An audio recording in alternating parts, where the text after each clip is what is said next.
Okay, so by now you should have applied the plugin, and I'm just gonna go ahead and go in and see if I can clean it up a little bit. There's like a weird cross and a couple other things.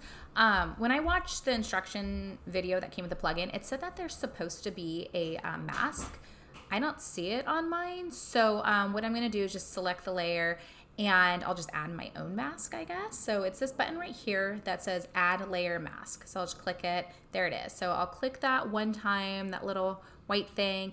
It looks like it defaulted to my brush tool. So make sure your brush tool is selected.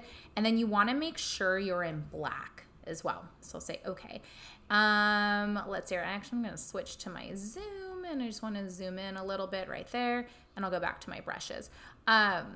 I just want like a circle. Maybe this is too big, but anyways, when you use it, it's kind of like it's an eraser. You know what I mean? So you can kind of go in and just clean up anything that you think you know needs cleaning up as well. But anyways, that little cross was like really bugging me. So there's that tool. And then the next thing is you might want to change colors. So there's a little drop down caret in the layer.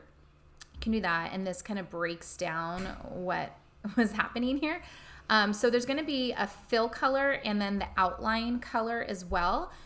Right now they're blue. You can just click on it. Let's see here.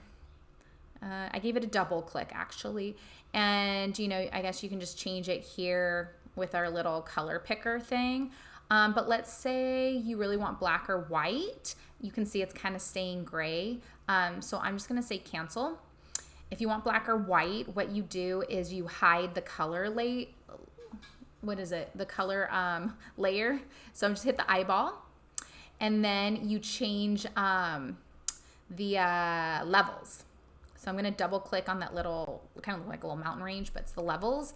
And if you slide the one on the left, it'll make it like black thread. I'm going to put it back. And if you slide the one on the right, it'll make it look kind of like white thread. So you have that option too if you're looking for black and white. Maybe I'm looking for black today. I don't know.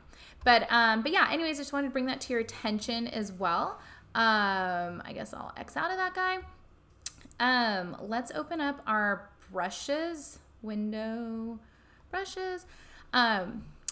You now do have all these brushes too. So if for some reason you wanted to really clean it up yourself or draw your own stitches, they are